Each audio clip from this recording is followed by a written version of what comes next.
fiction, science fiction, horror, fantasy, crime, LGBT, thriller.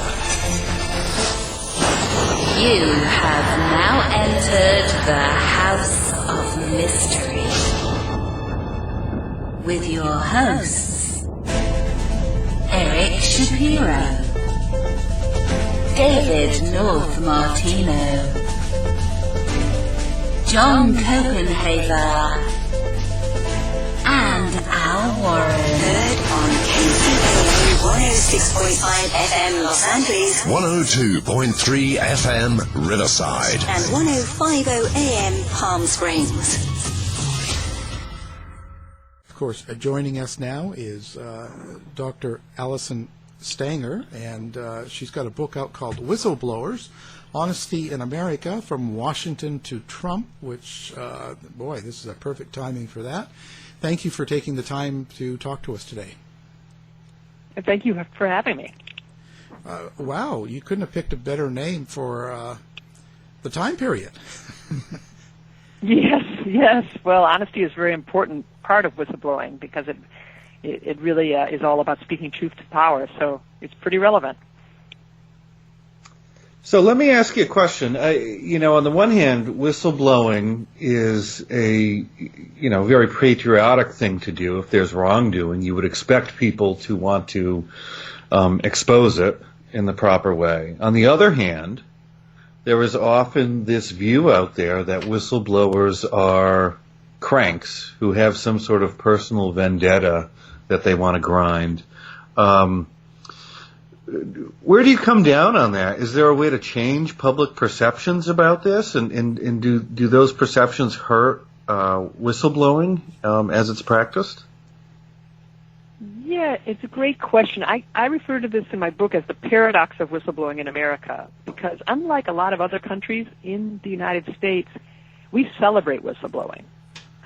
It's actually quite patriotic. It goes back in time to 1778, where the Continental Congress passed the first Whistleblower Protection Act. But that's in the realm of theory. In practice, we treat our whistleblowers very differently. So on the one hand, you have all Democrats and Republicans in the Senate unanimously agreeing to turn over the whistleblower complaint to Congress.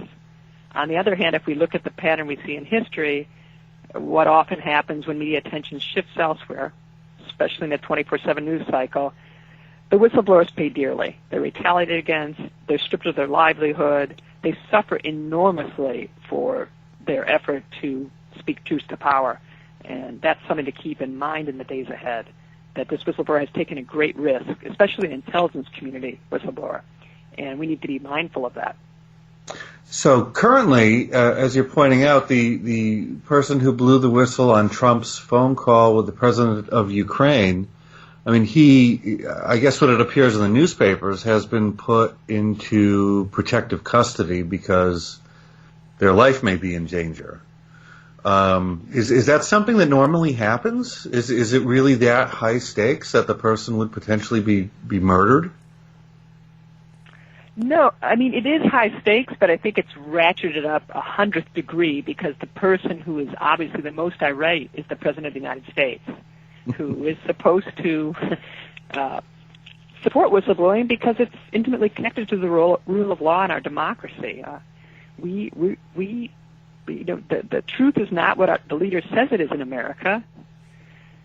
The people decide what the truth is through competing arguments, and it all definitely depends upon a distinction between fact and fiction. But the situation today is very complicated because you have the White House speaking out so venomously about the whistleblower. I've never seen anything like it. It's completely un-American. And, do you think that in itself could be an impeachable offense, the way that the president is handling this episode? Well, the way he's handling this episode really reveals something that those of us who have been watching closely have noticed all along, is that this is a man who has contempt for the idea of impartial justice and the rule of law. If you look at the whistleblower complaint, for example, the content of that complaint indicates a cover-up of both a national security threat That's the shadow foreign policy where the president is running policy with Ukraine that's directly at odds with his own State Department, as well as congressional appropriations for military aid. But there's also an indication that there's a threat to democracy from within because of this celebration of foreign electoral interference, which is crazy because obviously Americans should elect their public officials, not foreigners. So it's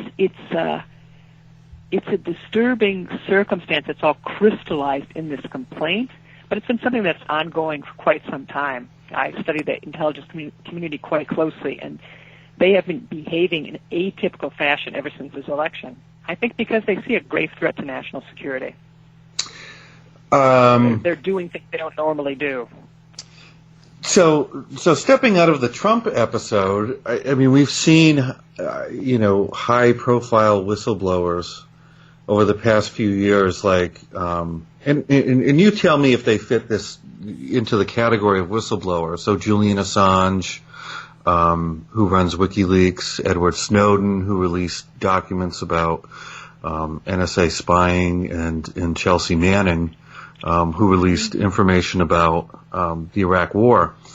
I mean, some of this did lead to revelations about, I guess, illegal conduct by the government. I mean, do you think that those three should be treated as whistleblowers? And if so, why have they been, two of them are hiding out in foreign countries, and the other one went to jail. Yeah, well, that shows how perilous it is to leak things in the intelligence community. The important thing to keep in mind that I think a lot of people get confused is that, all whistleblowers are leakers, all leakers are not whistleblowers. A leaker simply exposes secrets. A whistleblower has a specific revelation of misconduct, often the abuse of public office for private gain, otherwise known as corruption, but a whole range of issues relating to waste, fraud, and abuse, things that are at odds with the public interest. Things get more complicated in the intelligence community, though, because national security whistleblowing is really a contradiction in terms, according to the law. We have a whistleblower protection enhancement law that explicitly says that all government employees get whistleblower protection except for national security employees. So that's the context in which someone like Snowden is operating. And that's part of the reason why he makes the decision to leave the country rather than going through the official channels. And it turns out he probably was wise to do that because the man who was in charge at the time of the NSA Inspector General, George Lard, was actually removed from his post in 2016 for whistleblower retaliation. So Snowden, in a way, broke the law in order to uphold the rule of law, and I write about this in my book at length. I interviewed all the NSA whistleblowers, including Snowden, but also the senior leadership of the NSA, which is what gives me this real sense that the intelligence community today is behaving in an unprecedented fashion, and they'll hopefully go back to normal once the threat has been neutralized. So when you say the NSA is behaving now in an unprecedented fashion, do you mean because of Trump they're acting this way? I'm speaking in terms of the intelligence community. We've had a lot of leaks from the intelligence community. That's really highly, highly unusual. And, the classic one we think of is Deep Throat and Watergate, which was Mark Felt, the number 2 at the FBI. Remember, he's having those scenes in the garage, the dark parking garage with Bob Woodward. This is in the pre-internet days. And that's what gives the Washington Post the lead that leads them to the money trail that exposes President Nixon. But in the internet age and in the Trump era, we've seen multiple leaks from the intelligence community, which is why we know about some of the internal workings of the White House. The biggest one is Comey, of course, who I would argue was blowing the whistle earlier on when he was fired from his post, ostensibly for not being loyal to the President of the United States. But there's a problem there because The FBI director is supposed to be loyal to the rule of law and the Constitution of the United States, not to the president. So that's a real departure on the part of Donald Trump from established norms and procedures in previous administrations, both Democrat and Republican, I should add. So what do you think needs to happen here in terms of policy? Is it the case that we need additional protections for whistleblowers, or do we need simply better protections? Yes, I think we definitely do, and that's one of the things that we could all work on together, both Democrats and Republicans, after this current moment has passed and we've been restored to some degree of normalcy in this country. But I think the most important thing to realize about whistleblowing is, properly understood in the context of the American rule of law, it's absolutely not a partisan issue. It's an American issue. It's patriotic, and for those of us who love this country and want to see it prosper, we need to support legitimate whistleblowers.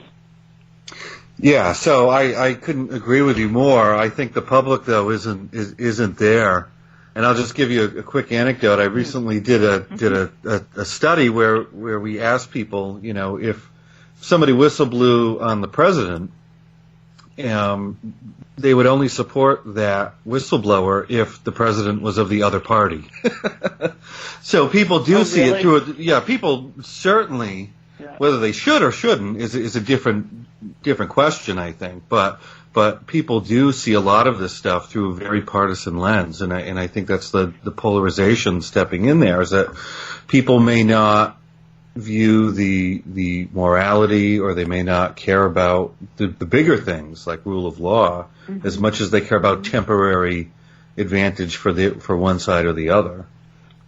Yeah, and they can't be blamed for that, really, because you have people who are actively presenting whistleblowers in that light, that everything is partisan. The deep state is partisan. Whistleblowers are partisan. It's really unfortunate, because the reality is, well, there might be some partisans here and there. We're all individuals. My experience in researching this book is that the intelligence community is anything but partisan. It's a highly rule-bound culture. If you visit the NSA, you learn very quickly that they are adhering to a set of rules expressed in this often incomprehensible language that's very attentive to upholding the First Amendment and protecting the Constitution. So they're public servants who think they're serving their country. It's just our politicians are presenting them as partisans. But that isn't the case. So part of the reason I wrote this book was to help people to understand what whistleblowing really is in the American experience, and to get them to understand that it's not a Democratic or Republican concept. It's an American concept, and an important way that we keep our elites honest, which is arguably of the utmost importance today when you have this enormous and growing inequality between the haves and the have-nots in this country.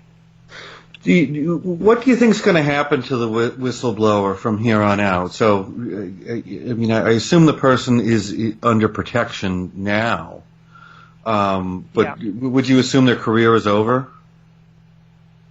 Oh, absolutely. I mean, any intelligence community whistleblower is probably never going to be able to have a career, at least at the current moment, back in the intelligence community, because they won't be trusted. It's a culture. It's a career that demands secrecy. If you've ever known anybody who's worked for the NSA or the CIA, you'll notice they never talk about their job. That's just the nature of the enterprise. So the whole idea is kind of at odds with what that career looks like. And so it takes a great leap of courage to break with that culture and say, I'm seeing things that just aren't right. My country is at stake, and I have no choice but to speak out. So in this case, you think if a member of the intelligence community would blow the whistle, it would have to meet a very high bar for them to do it, because the cost is going to be so great. Yeah, and everything in the culture tells them not to, right? And it's really true. It's not propaganda. American national security depends on us keeping classified information secret for all sorts of reasons. Information is power. We don't want our enemies to have our classified information. And so a lot of things are overclassified in the U.S. government, but even so, Whistleblowers, almost by definition, in the national security realm, are exposing some secrets. And that's what makes it difficult. Take Snowden. I mean, you could argue that he broke the law for a higher principle. And in my book, I say that he may one day be considered America's first traitor patriot, because his revelations exposed an NSA that had rightfully adopted emergency measures after 9/11 to keep us safe. They should have done that. I have no problem with that. But what happened over time, as the Snowden leaks revealed, is those emergency operating procedures became business as usual without a discussion amongst the American people. And that was a discussion we needed to have. So you could argue he performed a public service by forcing us to have that discussion, and Congress responded by changing the Patriot Act to be more in line with the Constitution. So it's a. I don't mean to make light of how difficult it is to know when someone is a legitimate whistleblower, but I think in this instance, the complaint seems pretty straightforward and compelling and worthy of investigation. Is there another way to go about the investigation other than impeachment? I mean, is there something else that has to happen first? I mean, there are many people, obviously, people who support the president who don't think it's worth investigating at all. But there may be people in the middle who say, well, what exactly is this about? And why are Democrats just going for impeachment because they've been wanted to do that anyway for the last 2 years? I mean, is there some other mechanism to address this before it gets to that level? What could be a game changer is if American public opinion changed on the nature of the misconduct. Because once that changed, you would see a lot of Republicans who are holding the line and refusing to break with Trump start breaking like crazy. So it really does depend on the American people. And I am hopeful that there is a majority in this country who want to get back to normal. These are not normal times. They're anxiety-provoking, and I think that could be a force that unites people to say enough is enough.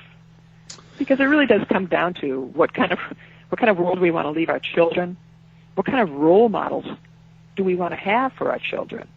And I think it's pretty clear that Donald Trump is not a role model you would want for your children. I think even Trump supporters would agree with that. Yeah. But there are some serious debates to be had here. I think one of the things that you bring up that's so important is that the government overclassifies so much stuff, and sometimes they make it very hard to attain those documents through FOIA requests, or even stepping away from the federal government, even local governments. You will have instances where local government won't release body cam footage of a police shooting or something like that, and it often appears like there's a cover-up, and there's often a desire for somebody to step in and release this information or whatnot.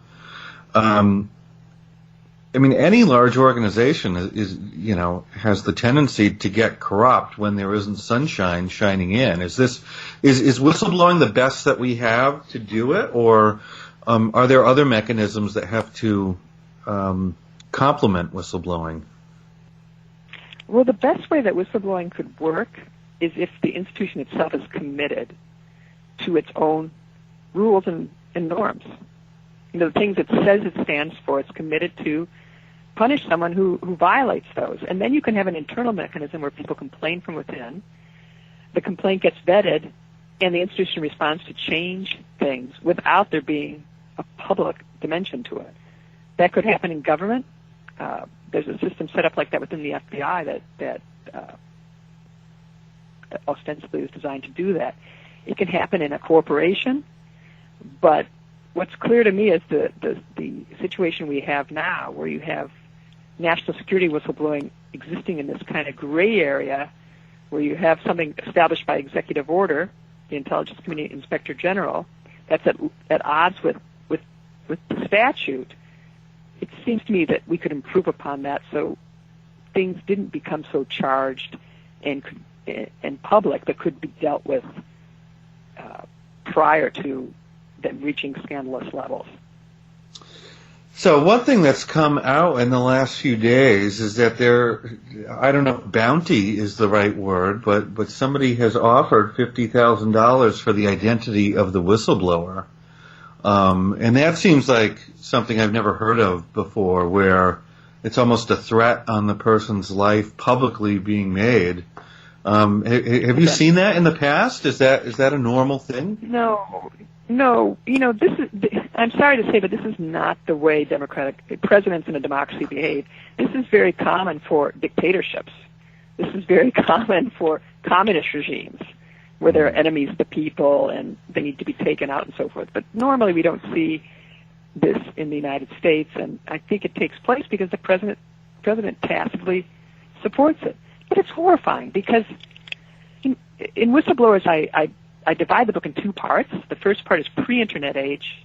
The second part is post-internet, because I think the internet is a game changer here. So it's not just that the person is offering this bounty. It's that the public outcry against the whistleblower, aided and abetted by the White House, is going to lead to doxing once this person's identity is exposed. They will go after their friends. They will go after their family. There's an entire army of U.S. citizens ready to make this person's life a living hell. And that makes me sad because, we might be Democrats, we might be Republicans, we have our political disagreements, but we're all Americans trying to do the right thing. And I just wish we could dial it back. But it's hard to do when you have leaders who are actively encouraging it. So that's what I'd like to see change. So how does this move forward from here now? I mean, is it the case that this whistleblowing complaint went through proper channels and then now has made its way to Congress? And I guess it's the case that Congress is the only one who can now, because it's the president, Congress is the only one who can address this? It's a miraculous thing. Yes, Congress has to. And the American people need to decide whether this is conduct befitting a president of the United States. That's what it ultimately comes down to, and it's very much up to us.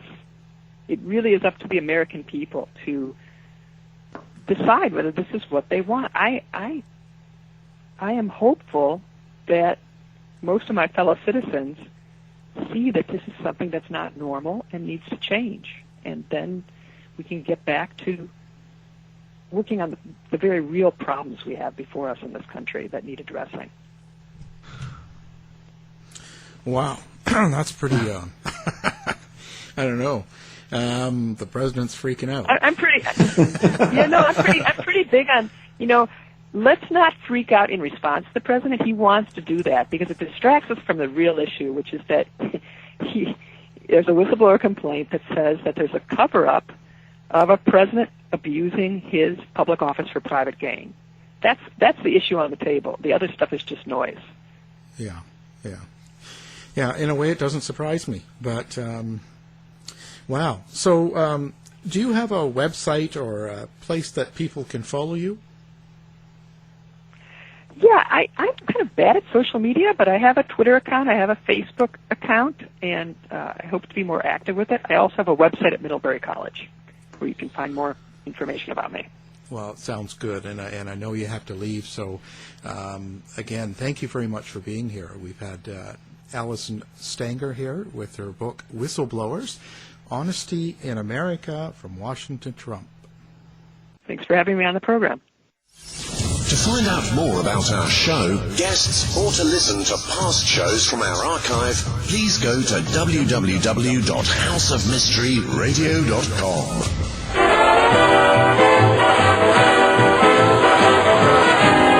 The mission has been completed. The end! By George, he's got it! It is the end! I'll see you. If you're lying to me, I'll be back. This has been a production of Something Weird Media.